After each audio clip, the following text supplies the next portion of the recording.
The O Reilly Factor's on tonight. This is a man who has called women pigs, slobs, and dogs. I was going to say something extremely rough to Hillary, to her family, and I said to myself, I can't do it. Donald Trump taking the high road last night, but did he lose the debate on points? Talking points. We'll answer that question. I think in the end it was something like a draw, but I do believe that the draw goes to the challenger. Charles Krauthammer sticking up for Mr. Trump last night. Wow! Charles will be here to discuss it. Tell me what Hillary said last night that moved you. I can't tell you. Also ahead, Waters sampling debate opinion with the folks. Woo! Okay. Caution. You are about to enter the no-spin zone. The Factor begins right now.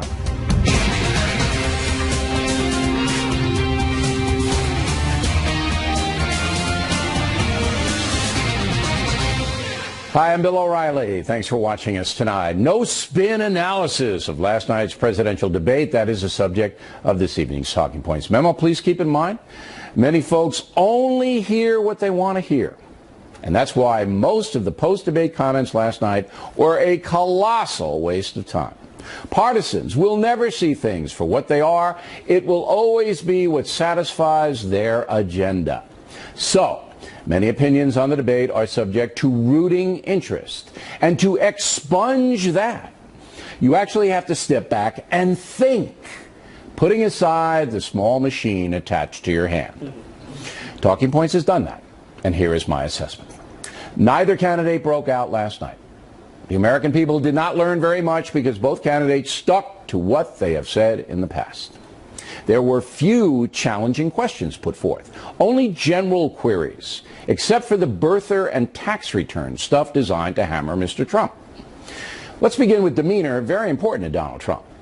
At the start, he was credible, speaking about the need to stimulate the private sector so jobs are created. Under my plan, I'll be reducing taxes tremendously, from 35% to 15% for companies, small and big businesses. That's going to be a job creator like we haven't seen since Ronald Reagan. It's going to be a beautiful thing to watch. Strong point by Trump, as growth in America right now is awful, and this country needs an economic jolt. But as the debate wore on, Mr. Trump began to get a bit testy. No, you're telling the enemy everything you want to do. No, we're not. See, you're telling the enemy everything you want to do. No wonder you've been fighting ISIS your entire adult life. Now, that emotional response led to a mistake. ISIS has only been around for a few years. So that wasn't a big mistake, but it was noted. For her part, Secretary Clinton stuck to the progressive script. I've heard from so many of you about the difficult choices you face and the stresses that you're under. So let's have paid family leave, earned sick days. Let's be sure we have affordable child care and debt-free college. How are we going to do it? We're going to do it by having the wealthy pay their fair share and close the corporate loopholes. That fair share line offends many Americans who are not wealthy. Yes, there are some fat cats who dodge taxes, but this cat, the guy who's talking to you right now, pays an enormous amount of money in taxes. And so do millions of other successful Americans. So that fair share myth is beyond annoying. Now, it's quite clear that Mrs. Clinton will govern by expanding the federal government, perhaps even more than President Obama has. As for demeanor, the secretary seems somewhat smug while not speaking. She seems very self-satisfied, a condition that carried over today in North Carolina. Did anybody see that debate last night?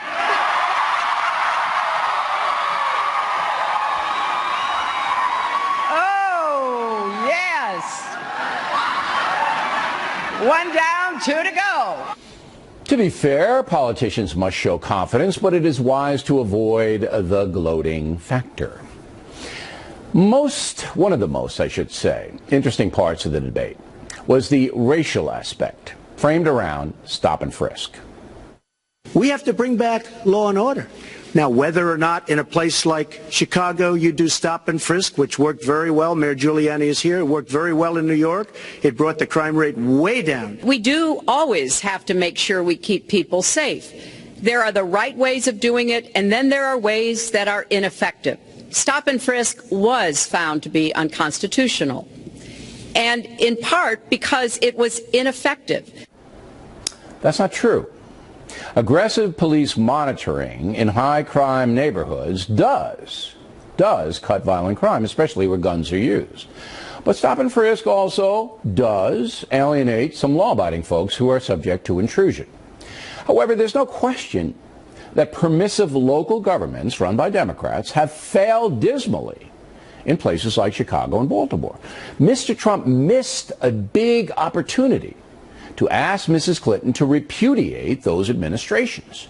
Trump also missed chances to pin the secretary down on sanctuary cities, violent protests, disrespect for the anthem, and vouchers to improve poor public school performance by instilling competition. Why Trump did not bring it on those emotional issues is a mystery. So technically, Hillary Clinton won the debate on points because she was able to keep Trump on the defensive. She used 3 effective grenades: his tax returns, the birther issue, and support for the Iraq War. Moderator Lester Holt helped Mrs. Clinton on the birther deal. Trump made the mistake of over-explaining. He should have just shrugged off questions designed to trap him, refocusing on Secretary Clinton's many ethical problems. But Trump felt the need to defend himself, and that hurt him. For example, mentioning someone like Rosie O'Donnell in a presidential debate, never a good thing. If Donald Trump really wants to be president, he must put frivolities aside and concentrate on 3 in-stone realities. First, that the federal government is hurting the poor and working class by punishing the private sector with crazy regulations and high taxation. Second, that Hillary Clinton's acceptance of Barack Obama's ISIS policy allows those savages to continue their terrorism at will. And third, that the Democratic Party's embrace of grievance is pitting Americans against one another, demonizing the police, and creating an environment where the USA is portrayed as oppressive, not the land of opportunity it really is. If Trump would hammer home those 3 themes, he might distinguish himself in a way that would attract voters currently skeptical of him. For her part, Hillary Clinton needs to stop doing this. You know, he tried to switch from looks to stamina, but this is a man who has called women pigs, slobs, and dogs, and someone who has said pregnancy is an inconvenience to employers. And those kinds of attacks, personal attacks, diminish the secretary. Trump would have been within fair decorum to respond with facts about the treatment of women when the Clintons were under siege in the White House. The fact that Mr. Trump did not do that last night is to his credit. Finally, Bret Baier had a wise comment today. He said that if polls continue to build for Trump after that debate, the Clinton campaign will be in serious trouble. Already many online surveys are boosting Trump's debate performance, including those from CBS and Time magazine. But the truth is, both candidates can do much better. And to win the White House, they will have to. That's a memo. It's posted on BillO'Reilly.com. Next on the rundown, Charles Krauthammer will react. Later, Waters getting debate analysis from the folks. Upcoming.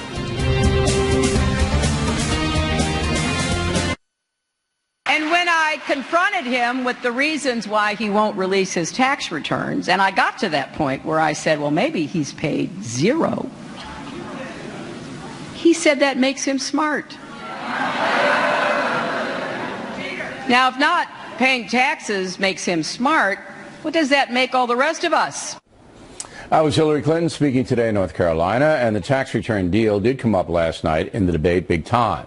Joining us from Washington, Charles Krauthammer. Now, before we get to the specifics of the debate with you, were you surprised that the Time Magazine Snap poll and the WCBS TV Snap poll, which is a CBS flagship here in New York, had Trump winning fairly substantially? Of course not, because they're totally meaningless. These are online polls. These are not random samples. The only thing that means anything, and even the randomly sampled polls have their problems, but the idea that you win because your supporters come out and click on the computer more than others tells you nothing. All right, let me challenge though for a minute. I guarantee you that if you had a poll on who had the better hair, Trump would get the same 80%. Okay, but the reason I brought those two, we don't do online polling here at all, but Time Magazine is a very liberal concern, all right? And WCBS is in Manhattan, and Manhattan is way anti-Trump all over the place. So that just caught my attention, that two precincts where you would not you would not expect, then, you know, you would expect from Breitbart and those people, but not those two. I don't think that makes any difference whatsoever. This is a measure of your enthusiasm and commitment to make a statement on behalf of Trump. And we know, just by looking at the size of the crowds, that Trump has the enthusiasm and the semi-empty halls for Hillary that she doesn't. You don't need a poll to tell you that. If you're asking who won the debate, then you've got to have a random sample. There's a reason and we'll why have the those Food and beginning Drug on Administration Right. demands a random sample in testing a drug, because otherwise you end up with junk. And since health depends on getting the drugs right, we demand random samples. Not much depends on the results of the poll, but you've got to have a scientific standard, or you have nothing. Okay, you got it. That's good. You're right. Going forward, I think the thing that will hurt Donald Trump the most, and we'll get to Hillary Clinton in a moment, is the tax return deal. Yes. Because, you know, it is now becoming apparent that he could release it if he wants. He doesn't want to. And there's a strong likelihood that his federal tax payments are low, so that people who do pay their quote-unquote fair share, whatever they're required to pay, they don't have massive deductions, might hold that against the very wealthy Trump. I thought that was a real hostage to fortune, and possibly a gaffe that will develop over time. Yeah. Look, on the debate itself, the night itself, I thought that at the end the needle did not move, meaning the needle of support for one candidate or the other. I think each established a position. He basically said she represents 30 years status quo. If you like the world the way it is, you vote for her. That's his position. Hers was, I prepared for the debate. I prepared for the presidency. I'm a pro. I'm there. He's an amateur. Each made that case. And because he's the challenger, and he stepped on the stage and he came out alive after 90 minutes, perhaps marginally he wins in a draw. But on the issue, so if the debate had just happened in a vacuum and ended, that would have been it. But it didn't. He left two time bombs. The one is the admission. It was an effective admission. He may deny it later. But he essentially sort of prided himself in having not paid taxes, and the guy is a billionaire. And I think that could be a real issue. He'd been dodging and weaving and not releasing his taxes in order not to show that he might not have paid his taxes. And the second one? He couldn't resist. And the second was the Alicia Machado. The Alicia Machado, the fact that he went after her gratuitously this morning, he didn't have to. He kept that issue alive. This was the beauty contestant. The beauty contestant. I don't think that's going to have legs, but I think the other one will. Now, I got to get to Hillary Clinton, and I'm up against the time clock. We're doing a live program here, as you know. Okay. The big deficit going forward for Hillary Clinton is there wasn't one thing that she said that was innovative, that was different from the Obama administration, or that was anything other than what we've heard a million times. It's the same. I agree. And that's why I thought it was a draw in that sense. She didn't advance her case. Nothing. He didn't advance his case. But look, debates are not done on TKOs, points who won the rounds. Debates are decided on perception. Overall impression. Right, perception. Yeah, and there was no knockout zinger. That's right. There was no I knew John Kennedy. Right. So in the absence of that, I think it's a question of demeanor. I thought her demeanor was good. She was much more composed than he was. But nonetheless, I don't think the difference was enough to overcome the fact that he's the challenger, and he was on the stage with her. Fox News poll comes out Friday. Other polls will begin on Wednesday. Charles, thank you as always. And those, Bill, are real polls. Directly ahead, Frank Luntz with the best and worst moments from both Clinton and Trump last night. The later waters with the folks on the debate. Upcoming.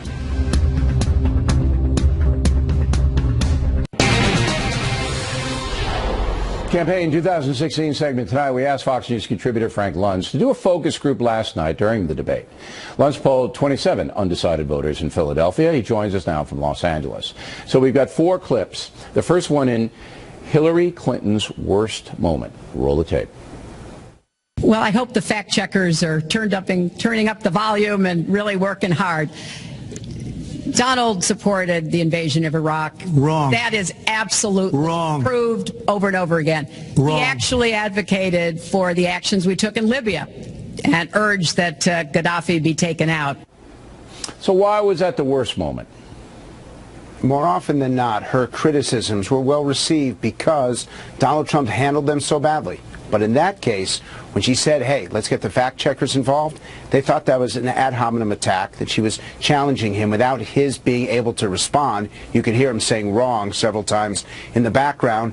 And voters just thought that that was an unnecessary political approach, and they thought that she deserved better. All right. Is it possible that no one cares about whether Donald Trump thought the Iraq war, the run-up, I don't care. I mean, I don't know why anybody would care at this juncture in history. Why? So what? You're correct, and that's because we want to know what they're going to do in the future. I mean, not what they've done in the past, and not what they thought in the past. I could then report this. I know Trump. Trump didn't like that war. He didn't like it. And so I can tell you that's firsthand experience. All right, here is Trump's worst moment. Go. Well, you just opened the next segment. Well, look, could I just finish? I think I should. I'm going to give you go a to her chance right here. website, and you take a look at her website. We're talking about racial healing in this segment.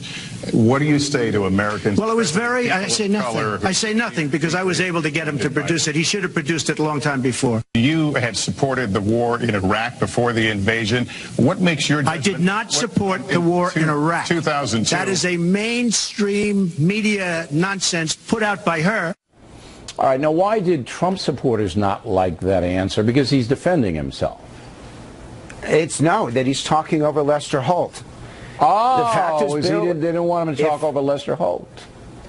You don't. This is the cardinal rule of debates. There are 2 rules. Number 1, do not trip when you arrive. And number 2, do not talk over the moderator. Wow. And Trump did it 3 times, and every time he did it, you could hear exasperation among the participants because they just found Trump rude. Someone needs to explain to him in debate prep, don't do this. Okay, I think he'll probably hear about this tonight. Now, here is Hillary Clinton's best moment. Roll. Donald has consistently insulted Muslims abroad, Muslims at home, when we need to be cooperating with Muslim nations and with the American Muslim community. They're on the front lines. They can provide information to us that we might not get anywhere else. They need to have close working cooperation with law enforcement in these communities, not be alienated and pushed away, as some of Donald's rhetoric, unfortunately, has led to. All right, so that's common sense. And by the way, they're all undecided, but some lean to Hillary and some lean to Trump, and that's why you have the different color lines. So that's basically a common sense play. But it's more than that. She's talking about working together at a time when Trump is, quite frankly, being very explicit about what his position is on Muslim Americans. And I want to point out, Bill, we've added that yellow line, that truly hardcore undecided, so that viewers can see what those slightly Trump, slightly Clinton, and undecided feel. That was the one moment when all 3 lines were over a 70. That's why that was the highest moment of the debate for her. All right, and for Donald Trump, here's the highest moment. Go. We buy products for our military, and they come at costs that are so far above what they were supposed to be because we don't have people that know what they're doing. When we look at the budget is bad to a large extent because we have people that have no idea as to what to do and how to buy. The Trump International is way under budget and way ahead of schedule, and we should be able to do that for our country. All right, he's talking about his hotel in Washington, D.C. Okay, so fiscal responsibility, Americans want that. Is that what that was all about? It's even deeper. The number one issue isn't tax cuts, Bill. It's ending wasteful Washington spending. And what Trump is saying is that his businesses could do it. Apply those principles to Washington, D.C., and Americans would save billions, if not trillions of dollars if they would simply spend wisely, efficiently, and effectively. Okay, so that's Donald the attractive Trump needs message. to understand. If Trump focuses on ending wasteful spending, on creating a forensic audit of the federal government, I promise you, Bill, he would win this debate. Wow. I don't understand why he doesn't do it. That's what the American people want, and she can never promise it. She can't do it. Finally, of the 27 people who watched the debate, did you canvass them about, did they change their minds? What was their overall impression? Yes, we had 60 people who thought that Hillary won, 6 people who thought that Trump won, and 5 said that it was a tie. Overall, they were disappointed. A few people moved towards Hillary. A few people changed their votes. But they're going to watch the second and third debates. We're still going to get these 70, 75 million people paying attention. Bill, it's a very small segment that's going to determine the winner of the next election, and they still are open to being convinced. All right. Frank, we appreciate it, and we're going to have Frank back. Both the debates upcoming, he'll do the same thing now that we understand it. Plenty more ahead as the Factor moves along this evening. Bernie Goldberg will analyze the job moderator Lester Holt did last night. He's getting some heat, Mr. Holt is. And later, Waters sampling opinion from the folks. Don't you think it's important to watch the debate if you're going to vote? I think it's very important to watch the debate. Are you going to vote in November? Yes. I'm going to vote for Donald. But you didn't see the debate? Nah. We hope you stay tuned for those reports.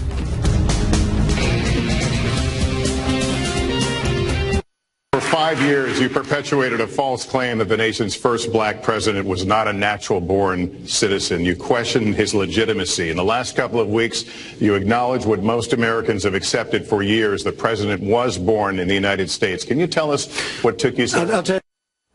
In the personal story segment tonight, how did the moderator, NBC News anchorman Lester Holt, do last night?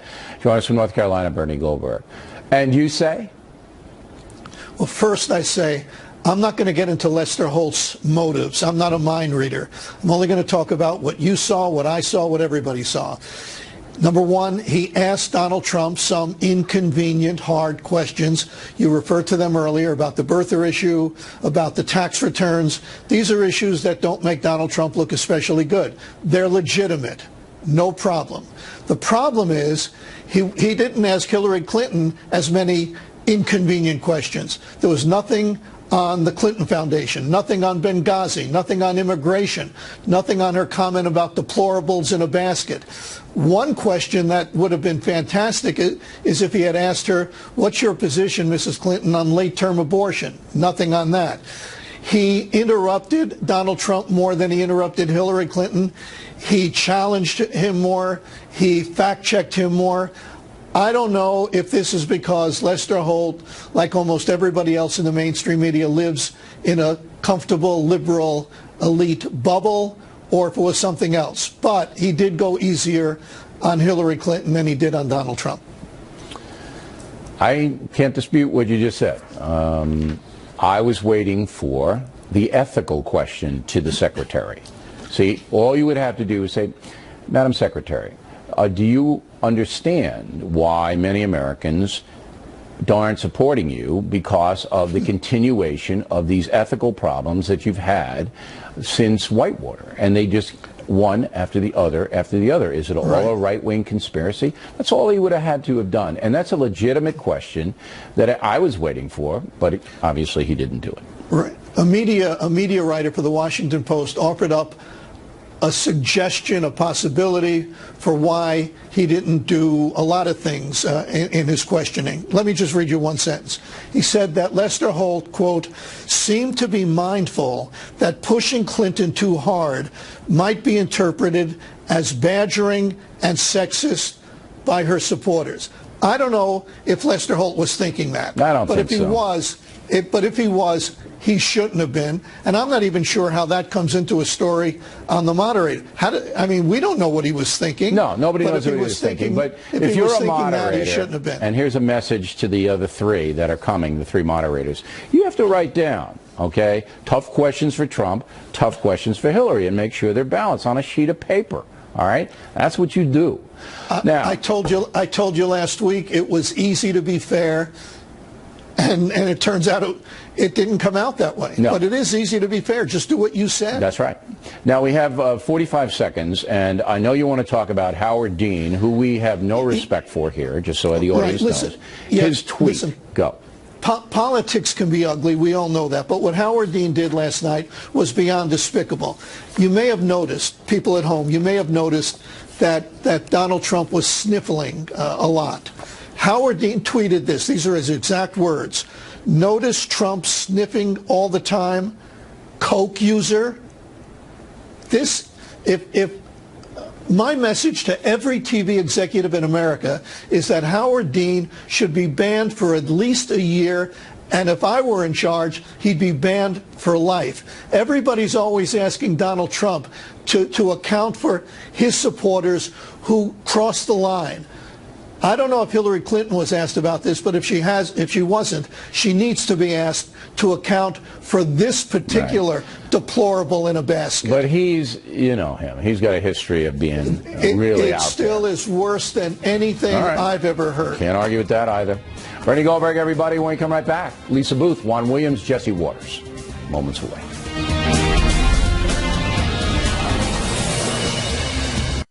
The O'Reilly Factor, the #1 cable news show for 16 years and counting. In fact, Donald was one of the people who rooted for the housing crisis.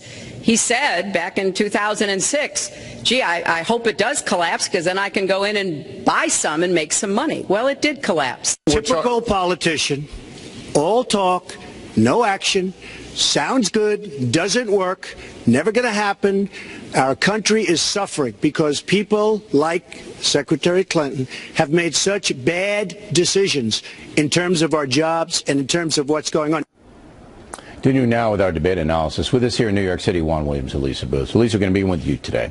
Talking points memo, fair? I do think it's fair. I believe that the debate was ultimately a draw because I don't think either candidate did anything to significantly reshape or change the trajectory of their campaigns and the trajectory they're currently on. Wait, so you don't think then, Wednesday, when the new polling comes out, after the debate polling, you don't think that Hillary Clinton's going to rise in the polls a little bit? I don't think it's going to be significant if it is. I mean, ultimately, all that matters is what the 15 to 18% of undecided voters right now believe. But no, I don't. For a month, Trump has rocketed in the national and state polling, so much so that he's tied in Colorado, almost tied in Pennsylvania. Wisconsin's in play. States that never go Republican. You know what would potentially keep those states in play? Because what he did last night was hit her hard on trade. He reached out to disaffected voters. I got that. But your prediction an out-of-touch elitist. Your prediction is that the polling for Hillary Clinton may go up, but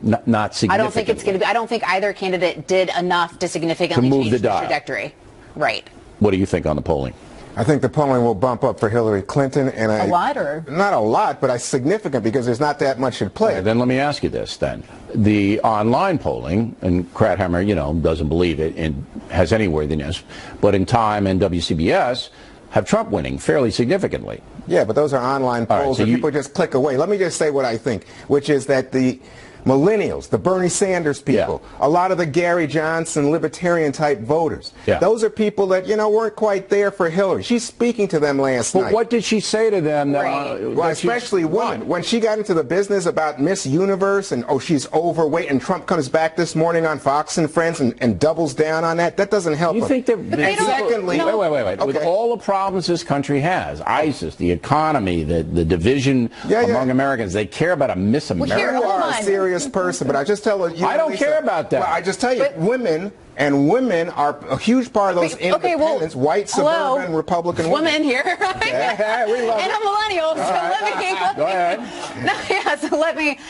But she did nothing to reach out to millennials last night, because the reason millennials don't like her is because Hillary Clinton is inauthentic. And what did she do last night? She spoke like a politician, and Donald Trump was right to hold her accountable on that. You've got 55% of the country right now that wants to see big changes in terms of the economy and in terms of politics as well. And Donald Trump was the only change agent on the debate stage last night. He did do a lot of damage to himself as well. There's no doubt that Trump is the change guy and Hillary Clinton is the status quo person. But I didn't see anything inauthentic about Secretary Clinton's performance last night. I didn't see anything. She was the way she always is. Right, but that's why millennials don't like her. Okay, wait. She was fairly authoritative in her delivery. She was smug. All right, you'd admit that, right? We saw the shimmy that she did. Well, I like the shimmy. But, you know, I like any kind of personality that this woman's not a robot. Robots don't shimmy, all right? But in the future they will. But I saw the Hillary Clinton that I've seen for decades. I didn't see any difference there. I didn't see it inauthentic. I mean, that's who she is. Millennials haven't embraced her, and they're not going to embrace her after last night, because exactly what I said when we started the segment is she didn't do anything to significantly change the trajectory of the race. Let me argue with you on that point. 30 seconds. She did something. She talked about student debt, their #1 issue. She talked about Trump, and she actually called the man is guilty of racist behavior on the birther thing, and she had him on his heels throughout on that birther issue. Which isn't a top issue that the majority of Americans care about. No, you're talking about millennials. They are very into social justice. And the final point I would make to you is, when you saw her attack on Trump as a businessman, because that's supposed to be why he's running for president, he can make us rich like he's made himself rich, she said, you know what, this guy's a plutocrat. He got big loans from his dad, and he says he's smarter than us. And she's an out-of-touch elitist politician who has no idea what real Americans are facing in this country. Ooh, the shimmy. We need a shimmy. It was the shimmy. All right, thank you very much. Water is on deck. Thank God, water. It's the first time I'm ever thanking God for water. He's with the folks. They have plenty to say. Up next.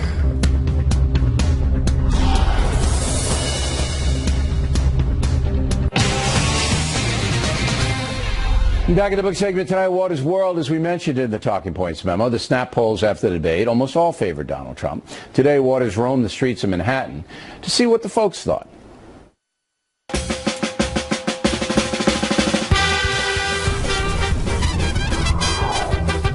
Preparing for the interview? Yeah. Water's World homework. Right here? Right here. 0.2. Hello. Did you watch the debate at all? No, I was drinking margaritas. What did you do last night instead of watch the debate? Oh, last night I got really tired. Me and my friends were hanging out and we had a fight and I went to sleep. Brilliant. For shizzle dizzle. It was on a 9. I fell asleep. Too much of the no. Just some of the other stuff? That's right. Is that a joint, man? Do you know where the debate was? Miami. Long Island. Hawaii. Who won last night? Not Hillary Clinton. Trump.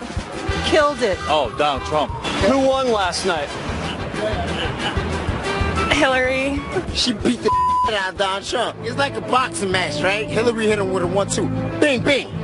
I'm yelling at the TV. Donald, do something. Do something. Do something. You didn't do it. It was a boxing match. You said that already! Tell me why you think Hillary won. She seemed a little more confident. Whenever she would speak, Donald would kind of steal some of her ideas and repeat them. It would have been nice to see him kind of go off of his own opinions. He chumps everyone up. He just shuts everyone's mouth up. He's like, yeah, whatever. Are you going to vote in November? I'm going to vote for Donald. Really? I didn't see that one coming, no. How do you think Lester Holt moderated? I think he was good about time management. I think he interjected a lot on Trump. I think he was softer on Hillary. He didn't bring up Benghazi. He didn't bring up the Clinton Foundation. He didn't bring up any of her lies. Last night in the debate, Hillary didn't stop and frisk. She just went on. She ain't stop and frisk. She did what she had to do. I don't know what that means. Have you ever been stopped and frisked? All the time. I got off the train and got right there, and I had a knife on me, but it was a brand new knife from the store. You don't have a knife on you now, right? No, I don't have a knife on me now. Just checking. That's a knife. You don't care if people pat you down? They're going to do what they're going to do. Do you think we should stop and frisk Trump? Yes, everything. He's packing everything. That's why the ISIS is here. Trump and Hillary battled over ISIS. It was nice to see her actually say ISIS. What's the most important issue facing you in America? I don't have any problems. You don't look so good. Donald Trump said Hillary's been in public life for 30 years. All of a sudden she's looking for solutions? I agreed with that statement 100%. Trump says he's not going to release his tax returns unless Hillary releases her 30,000 deleted emails. That's a good idea. We're trying to figure out what's in her emails, and she's deleting it. Do you delete your emails? Yeah, immediately. Oh, hell no. Whose world is it? Trump's world. Do you know who I am? Jesse Waters. I don't even have to do this. And this is your world. You beat me to it. All right, here's Waters. What percentage of people you speak to do you consider in some form of inebriation? Including me? Let's put you aside for a moment. We'll drug test you right after the show. But I would say in Port Authority, maybe 10 to 15%. All right, so 10 to 15%. Yes. But that doesn't stop you, does it? No. That encourages me. You're right. You might even encourage the guy with the clown nose. Was there a reason for him wearing that? I'm going to go with drugs. I mean, was he involved in any circus activity that you could see? He hit me with a squirt gun after the interview. Right. And this is a Yale graduate. Yeah, right? Yes. And this guy, he ought to have his own show. Yes. That guy. Yeah, we're going to put him at 4 o'clock. In fact, you don't know this, but even after you left, he continued. Right? Yeah, the cameras weren't even there. New York City, I mean, the best SOT, sound on tape, in the world. Waters, everybody, there he is. Factor tip of the day. James Taylor and the Factor. The tip, moments away.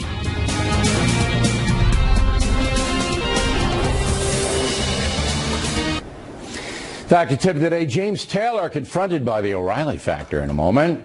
But first, over the weekend, I signed 2,000 copies of Killing the Rising Sun.